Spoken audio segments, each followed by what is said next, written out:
आपण ऐकत आहात जगद्गुरु तत्वदर्शी संत रामपालजी महाराज यांच्याद्वारे लिखित पुस्तक कबीर परमेश्वर संपूर्ण. विषय काय पांडव कायमस्वरूपी स्वर्गातच राहतील? धर्मदासजी बंदीछोड कबीर परमेश्वरजी यांचे चरण पकडून म्हणाले, हे परमेश्वर, आपण स्वतः सत्यपुरुष आहात. धर्मदासजी यांनी अत्यंत विनम्र होत अधीन भावाने प्रश्न केला. प्रश्न: हे बंदी छोड कबीर परमेश्वरजी, काय पांडव आता कायम स्वर्गामध्येच राहतील का? उत्तर: नाही धर्मदास. जे पुण्य युधिष्ठिराने त्यांना दिले आहे त्या पुण्याचे आणि स्वतः केलेले यज्ञ आणि धार्मिक विधीचे पुण्य जेव्हा स्वर्गामध्ये समाप्त होतील तेव्हा त्या सर्वांना पुन्हा नरकात टाकले जाईल.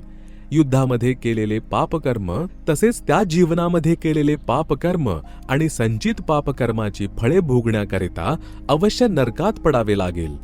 युधिष्ठिर देखील आपले अर्धे पुण्य दान करून पुण्यहीन झाला आहे.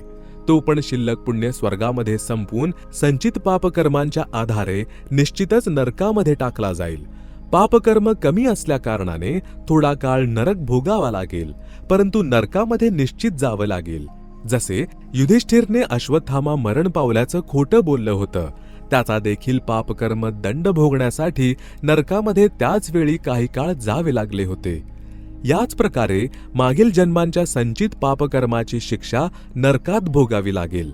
यानंतर पृथ्वीवर सर्वांना इतर प्राण्यांच्या योनींमध्ये देखील जावे लागेल. हा कालब्रह्मचा अटळ नियम आहे.